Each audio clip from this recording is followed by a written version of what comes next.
This is Happiness Solved with America's happiness coach, Sandee.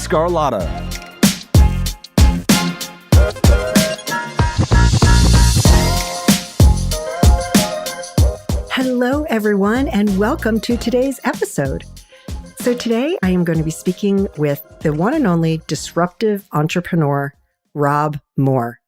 And he is going to share some invaluable insight into how he has become a hugely successful entrepreneur. And we just have a really great conversation. I hope you enjoy it.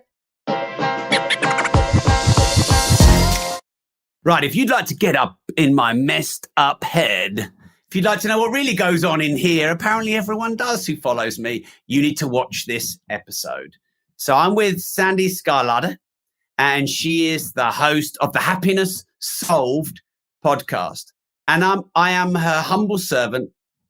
It's your show, Sandee. Take it away. I'm here to answer anything you'd like. If you want to get in there, let's do it. All right. Sounds great. And you did a good job with my name. And by the way, my maiden name is Sandee Moore. Ah. Yeah. Maybe we're distant relatives. Probably not, but yeah, I was Sandee Moore for the first 24 years of my life. So, wow. Yes, I do want to get into your head, Rob, because as a disruptive entrepreneur, how do you stay focused when you jumped on, you're like, I just did this and I was on Clubhouse and a podcast. Like, how do you stay focused when all this is going on around you? Yeah, well, look, I kind of thrive on having a lot on. And it's funny because in life, I think, like superheroes and the X-Men, they all have their own version of kryptonite. They all have the one thing that's their superpower and it's also their weakness. And one of mine is having too much on. There's a part of having too much on I absolutely love and I thrive. And, having that little bit too much to do just means you're always getting more done and getting more done. But then on the other side of it, too much overwhelm is a bit like my kryptonite, and it can just really create a bit of internal frustration, I suppose. I wouldn't call it anxiety or stress. It's a level below that, but it's frustration. I remember learning from Bill Gates, who said, hire smart people, give them a bit too much to do and get out of their way. So, I think you're often more productive when you've got a little bit too much to do and not a little bit not enough to do. There's some downsides to it. I mean, I get a lot done, but I'm always 5 minutes late for everything, or I was 10 minutes late for you, Sandee. So I apologize to that live in front of everyone. Because I always think, I've got half an hour. I know what I'll do. I'll do a quick live. Oh no, I'll do a podcast and I'll do a Clubhouse at the same time. I'll get it done by 8, no problem. And then of course, I'm a bit late. So they say you should be 5 minutes early for everything. Honestly, I'm usually 5 minutes late for everything. And I've just kind of accepted that that's who I am. And it doesn't make me a bad person. But I stay focused by making sure that the task I've got to do right now, I'm going to do right now. Like I'm looking at you on the screen, or I'm looking at you here. And this is what I'm doing now. There's nothing that is distracting me. I know I've got my phone over there. I've got notes over there. There's a million things I could be doing. But focus is about follow one course until successful. And it's about drowning out the thing that you've got to do next, or the thing that you didn't do very well last time, future and past, and staying in the present moment. Because if you think about it, and I'm talking to myself here as well as everyone else, Sandee, if you think about it, there is no overwhelm because you can only do one thing at a time right now. So what overwhelm is an anticipation that there's too much to do in the future. So to stay focused is to think about the task at hand right now. And I'm actually pretty good at that when I'm in that, but I don't like distractions. So I'm in my home office here, and the guy was cutting trees down over there and that was making a noise. And, sometimes I'm on Clubhouse and the phone's over there and it's just, I could just hear it a bit. And that pulls your attention away. So actually you've got to have a conducive environment, like a good workspace and no internet connection issues or 68 children trying to, come in your office. I only have 2, but I'm exaggerating. So yeah, staying focused is knowing the most important task you've got to do right now, having a good timely deadline to get it done and smashing it out and getting it done and making sure your energy is good.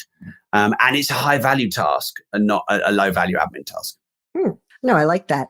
So I talk a lot about pressing the reset button, right? Like, when you're feeling a little bit too stressed, and we all get there, especially when you're doing a million different things like you're just talking about. So I compare it to like a computer as an example. If your computer's not working, what do? You reboot it, right? Well, we can do that in our own lives as well. We can press the reset button. What do you do to press the reset button if you have to start your day over? So I am really bad at this. So just straight up honesty, I'm really bad at this. And I mean, I retired mid last year, handed all the operations of the company over to my MD.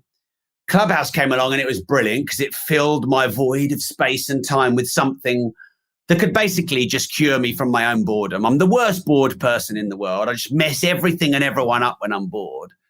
And all of a sudden now I'm bloody doing 6 a.m. till 9 p.m. I mean, look, we're going to probably go till 9 p.m. tonight, UK time.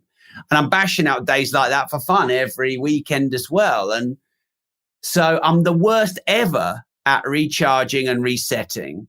But obviously I haven't burned myself out. Otherwise I wouldn't be doing this podcast. I'd be going somewhere. So what works for me is going to the gym. What works for me is having a routine which factors in my ebbs and flows. What works for me is doing things I'm inspired by. Like I'm not the sort of guy that works for a month and then has a week off. I'm the sort of guy that works for 5 weeks, but I'll do little mini breaks in the day. So, you know, I'll go walk into town and have lunch in town. And that's like an hour and 15 minutes in the day. And it just feels like a little mini holiday within a day. So I'm the guy that has a holiday every day, but for an hour or half an hour. I think people call them micro retirements. Don't ever retire, have a micro retirement. So if you think about it, it's probably better to retire 1 to 2 months per year, every year, than work your whole life and then try and retire at the end and then have no purpose and then probably die, which most people do. So, oh yeah, you have to have a purpose in life. Yeah. I mean, what is there to get out of bed for? Well, exactly. And I think that's probably why I don't need the reset button, maybe as many as others. Although, you know, every 2 or 3 years, I probably do need a good big break. Or if I don't, I, you know, normally get myself a bit overwhelmed. Love going to the gym, love going on long walks, love having conversations with really interesting people, love going on shopping trips and buying things. And they're probably the 4 things I do to reset. But you probably get a better answer out of someone more qualified than me for that. Hey, just curious. Yeah. So a lot of hugely successful people, they always have like a ritual that they do every single day when they get up. Do you have something like that? Yeah. I mean, I wrote a book called Routine Equals Results because everyone was always asking me for my routine, but I'm thinking, well, I've tested my routine over a good 6 months, but that's my routine and it's not relevant to you. So actually, and in the end, I just wrote a book to basically let people, everyone who asked me the question, I could just say, hey, look, go grab the book. But I think routine does equal results.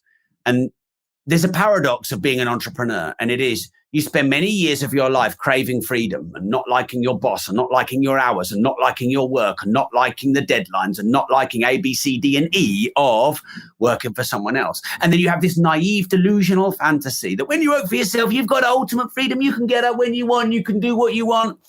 And then it's like being a speck of dust in the universe, just floating around. Okay, I've got all this time now and I have no idea what to do.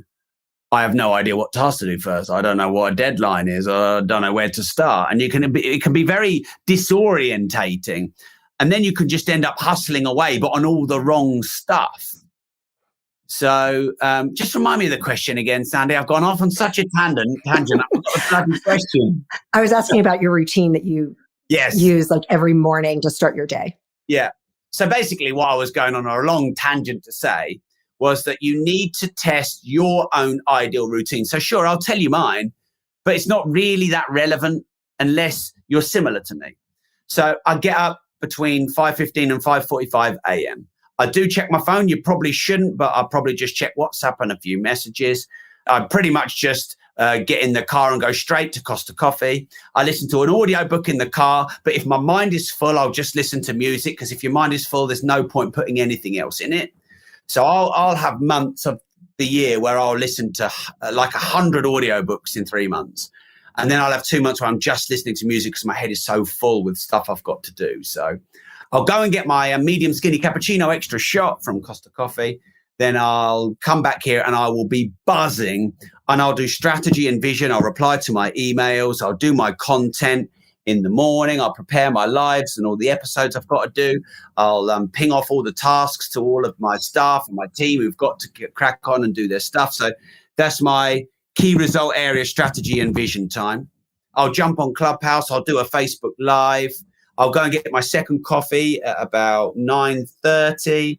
And then I'll do more content and more lives. I'll have meetings in the early to mid-afternoon. I'll go to the gym in the late afternoon. I'll come back. I'll have dinner and spend some time with the kids. And then occasionally I'll do these podcasts. I mean, I was doing one a day in the evenings, but it's not always good for me. You're actually getting a quite energized version of me. I think it's because I just did a Clubhouse Room podcast and live simultaneously. And because it was so overwhelming, I was just like, But often past 8 o'clock, I'm absolutely useless. I'm just a dribbling wreck. I go to bed early and I get up early. So I'm 9:30, I'm done. Watch a bit of Netflix, and once a year, maybe have some sweet loving with the wife. There you go. That's my routine. Job done. I don't know. Sounds like you need to be taking more care of your wife. I'm just playing. It's also birthday and Christmas. There you go. There you go. So you mentioned your strategy and vision. Do you work on that every single day? Yep. I mean, look, my greatest purpose in life is to help as many people on this planet start and scale their business and get a better financial education.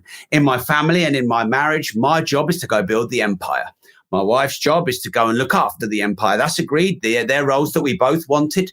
It's not in any way old school or traditional or sexist or anything. It's the deal we struck, and we both love our roles. It worked for you. That's all that matters. Exactly. And if it didn't, it wouldn't work, and that would be fine. And we'd have to sort it out another way. Now, look, I have learned to help her more in her world.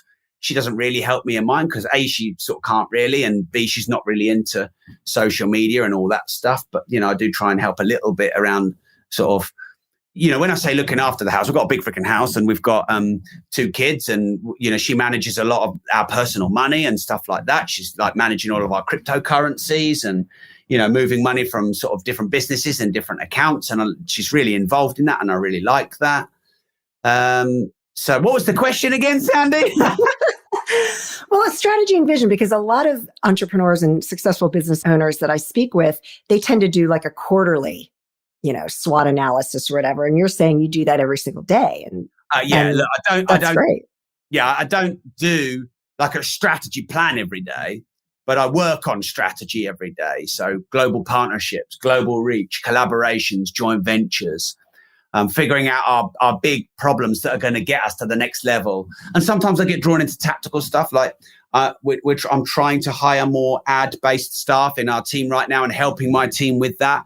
Media buyers, pay-per-click, but that all linked to the grand vision, because if I can have more advertising staff in my company, so we can do more ads and I can spend the money I've got on growing our ads, and we can grow globally. So occasionally you have to get tactical and roll your sleeves up. That's just life. But yeah, every day I work on key result areas. I have 5 key result areas, Sandee, and they are collaborations, joint ventures and partnerships, global growth, strategy, vision, and my personal brand. Those 5. That's amazing.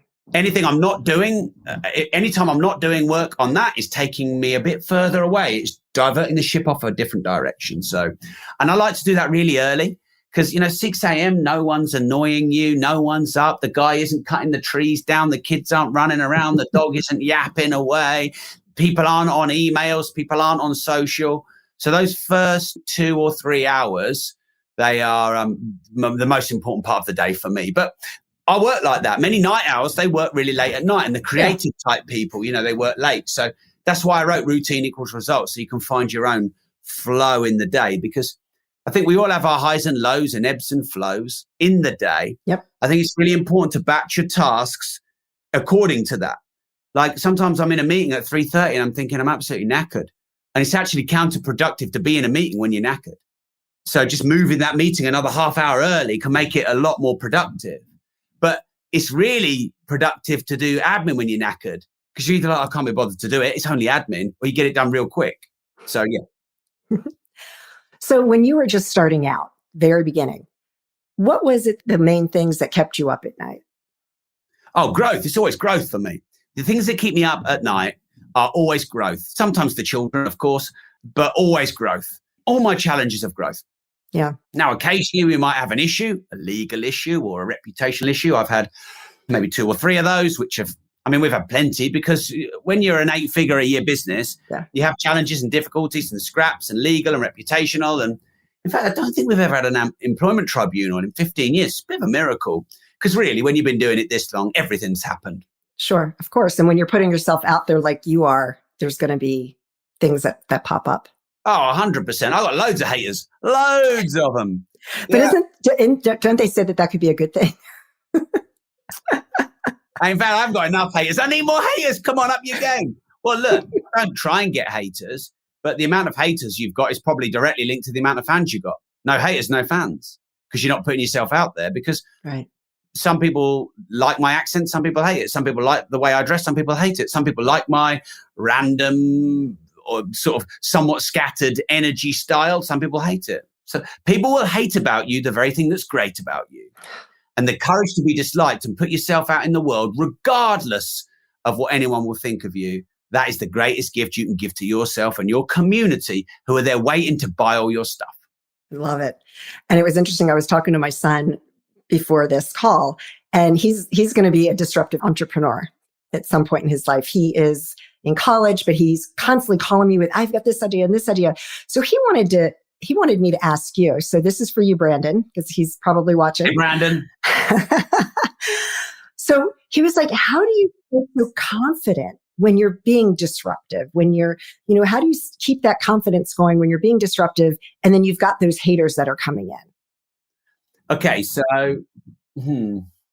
I think it's probably not smart to be disruptive for disruptive's sake. Right. So, if you're looking to challenge an industry that's lazy and monopolized and needs shaking up, that is a virtuous way of being disruptive. But, shouty and ranty for the sake of it and just going off picking fights, that's a very different definition of disruptive. Because I think if you look in the dictionary, you'll find both of those definitions. Exactly. So make sure that the cause is noble and where you are disrupting is in line with your vision and values, and it is something that is meaningful to you and meaningful to others. Because when it is that, you will endure the pain and challenges along the way. So when someone is on vision and mission and purpose, they will endure the challenges along the way in the pursuit of their vision. They will accept the criticism and praise. They will accept the followers and fans, then the critics and haters. And they will let neither extremes of unbalance distract them from their vision. And people don't see that the upside is a distraction. But if you have a load of fans going, yeah, Rob, you're great. Wow, you're amazing. That could be quite a distraction. Oh, thank you. Oh, thank you. Well, thank you. Well, thank you. Oh, yes, I'm great. Oh, yes, I'm great. Wait a minute. I should be focused on my mission. So never let anything distract you from your vision and mission. And I think it was Churchill that said, if you stop and take a shot at every dog that barks, you'll never get to your destination. So have a clear vision and mission. Make sure that your disruption is noble and worthy. And then just believe in yourself that this is something that you're meant to do, and have the courage to be disliked, and accept the fact that in pursuit of what you do that's meaningful, you will be disliked. Thousands of years ago, when people believed things that were very extreme, they were often burned at the stake and ridiculed and exiled. Nowadays, society is a little bit more developed, and that rarely happens. But I really would just say, you are worthy of everything that you pursue, and you are no better or worse than anyone else. You're on a level. So just understand we all have different roles and functions. We all have a purpose in life. And I think our purpose is to find our purpose. And just accept along your journey, you're going to have people that are going to criticize you, because confidence, you would say, is to believe in yourself. But if anyone can do something, why can't you? And humanity have proven for thousands of years that we can perform what other people call miracles. What we call miracles are things that human beings did. People who we call geniuses are things that human beings did, fellow human beings. So if this human being can do it, then this human being can do it. Because if anyone can do it, why can't you? So to be confident is to believe in humanity. And to believe in humanity is to believe in yourself. But I would say if anyone is asking about having the confidence, the greatest gift I can give them is to liberate them from worrying about what other people will think about them.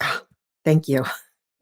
Now, there are 10,000 or 100,000 or 1 million people that need your podcast, Sandee, that need your son's work, that need my Disruptive Entrepreneur podcast, that need my mission. And there are millions of people who don't. Right. So we should focus on the million people that do and love them and create a product and service that's perfect for them and look after them and spend all of our time and energy on them and forget everybody else. Right. They just don't exist. Yeah. I have this saying on my wall, and it says, there are people less qualified than you doing the things that you want to do only because they decided to believe in themselves. And I keep that up there because, I'm human. I have my days. I think we all do, where it's just like, But so one of the things I talk about on the podcast and in my book is also called Happiness Solved. It's all about helping people get back to a place when their peace is disruptive. Has there ever been a time in your life where you felt that you were at your lowest low? And how did you get yourself back up out of it? Yeah. So I'd probably say 2019. 2019 through 2020 was weird because I made millions of pounds that year and I somehow didn't see a lot of it, even though I made a lot of it. And I had just so much pressure and I felt lonely at the top. And I felt like there was a lot of reliance on me for a lot of stuff, but I didn't feel I was supported, even though I probably was more than I thought, but I definitely wasn't enough. But that was on me. And I realized it was on me. I'm not one to sit in my own pity party for too long. But I realized that, I've had coaches and mentors, but I need to get another one or a new one. And also, I've had coaches and mentors and done courses and masterminds, but I've never had a therapist. So I got a therapist and I just go to her once a week and go for an hour. And it was freaking brilliant. And I spent about 9 months just really talking out all my challenges and issues and going deep and not getting interrupted and not getting sidetracked and not having other people chucking their ulterior motives on me. It was really liberating. And I'd never really talked that much because people tend to, look, you're interviewing me, so my job is to talk a lot. But people do tend to talk at me a lot. I don't know, it's one of our family traits. My mum, people just talk to her all the time. And me too, people tend to talk to me a lot. Sometimes they're trying to prove themselves or they can feel slightly nervous around me or they just want to show what they know. And so I've spent a lot of my life not really being able to fully get out and express how I feel. And, you can't say, I'm really lonely making millions with loads of staff and everyone around me. It's, people will just be like, shut up, you ungrateful so-and-so. But that's how I felt. And the good thing about me and the bad thing about me, I could be an oversharer, definitely an oversharer, but also I'll express how I feel and I'll talk about it. But I got myself stuck because I'd happily talk about anything that I'm struggling with and sometimes a bit too much and a bit inappropriate or TMI, as they say, too much information there from Rob. But in my areas of what people perceive as greatness or genius or skill, I'd never ask for help because that's my bag, that's my game, that's my riff, that's my jam. I don't need no help. I've got it. I'm the disruptive entrepreneur, strategy, vision, marketing, boom. I don't need no help. But when those areas start to have cracks appear or things, then one thing my therapist said to me is, look, Rob, there's the young Rob, there's the child Rob, there's this lovely, sweet, vulnerable Rob. And then there's this disruptive entrepreneur, Rob. And you have a lot of identity of who you are based on being this entrepreneur.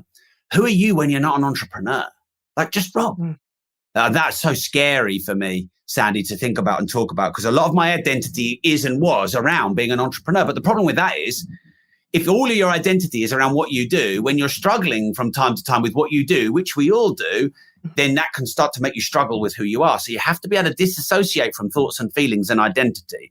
I'm not the disruptive entrepreneur. I am not all of my accolades. I am not a public speaking world record holder. I'm not a Deca millionaire. I'm not a guy who's done 8 figures in property business. I'm not got a guy who's got 7 companies. I'm not an author of 18 books. They are the things that I've done. Right. I am Rob. who's young, vulnerable, a little bit messed up, but very honest and open and quite chirpy and fun and a little bit juvenile and quite emotional and a bit all over the place.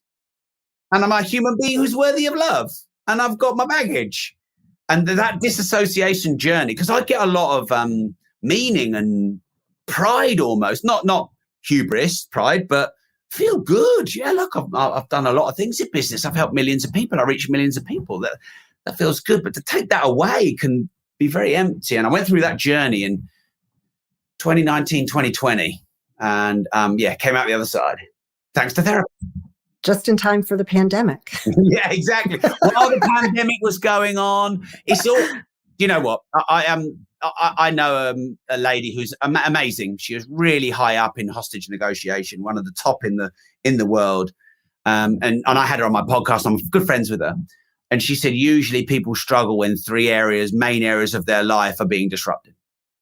1, 2, you can kind of handle, but 3. So I had my own internal identity. I had the freaking pandemic lockdown as well. And then I had some personal issues. So it's like 3 major areas of your life. Make sure you get help because you'll handle 1 or 2. 3, they can break you. Yeah, absolutely. So one last question that I have for you is, what is the best advice that you could give your younger self when you were just starting out in your business? Well, the answer I'm going to give, we've covered. So I'll give it, but I'll give you something new. Don't worry about what people think about you. That was the big one. Because if I think about it honestly, Sandee, absolutely everything I didn't do was because I was scared about what someone would say or judge. Absolutely everything. I'd never approach girls in case. The funny thing is, when I was younger and single, I don't think I was scared of the rejection from the girl. I was scared of my mates ridiculing me. Isn't that mad? Yeah. So I was actually scared of my mates' ridicule more than being rejected by a girl. Right. And I only just realized that the voices in my head were my mates laughing at me and about me. Huh. Yeah. So, we've all had the 1 or 2 that have got away, and I had plenty of those because I never went up and talked to them. So, I didn't start my business because people would judge me. If I could go back to my 21-year-old self and say, you're good enough. Don't worry about what people think about you. Just spend a bit of, I didn't spend any time figuring out what I wanted to do. I just floated. So the next piece of advice would be think daily about what you want to do with your life. Now, when you're 21, that was the age I just picked. You said your younger self. You don't have to be in a rush. But every day you should say, who am I and what do I want to do with my life? Who am I and what do I want to do with my life? And have the courage to try some stuff. Because I wouldn't try stuff in case anyone said, hey, you tried that, it didn't work, I told you. So I'd never had the courage to try anything. I would only do things if I would be great at it. We all know someone like that. I never do any of that. They only do things they're good at. Well, how'd you get good at anything? Right. And I was that guy. I only did things that I was already good at. Sorry, Sandee, go on. I was just going to say, look at baseball players. How many times do they have to strike out before they hit their home run? That's the most overused analogy. Yeah. So, if anyone's single and lonely, if you just approach and talk to 10 or 20 or 30 people, one of them's going to be a good fit. If you're a bit worried about sales, just phoning up 10 or 20, you're going to close a sale. You do 50 DMs, you're going to get some interest. So I'm glad you raised that point. It is a numbers game, as they say, but it's also a good test. Like I get rejected every day. Every day I get rejected. So bring it on because it's just part of life. So don't worry about what people think about you.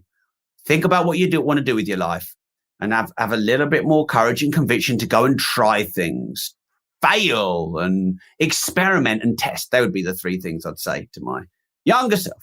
Nice. I love it. And a good friend of mine always used to tell me, what other people think of you is none of your business. Yeah. Yeah. And you know what? People forget. Like you think people are thinking about you. They're thinking about you for a minute. Oh, look what Rob did over there. Oh, what next? Oh, where am I? And they've gone. They're not thinking about you anywhere near the amount that you think they are. And that's so true. A lot of people do say that as they get older, they care less. Because I think as you get older, you start to lose the things you value with age. And so you realize that spending all the time worrying about other people is just you're thinking and wishing your life away.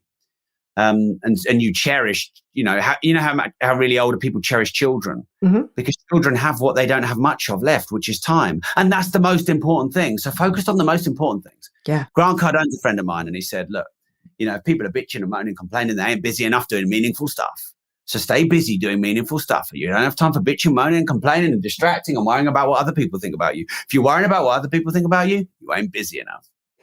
I love it. That's awesome. That's great. Well, I usually, when I'm doing one of my podcasts, I usually just say to my guests, hey, so what else? Is there anything else that you want to throw out to people?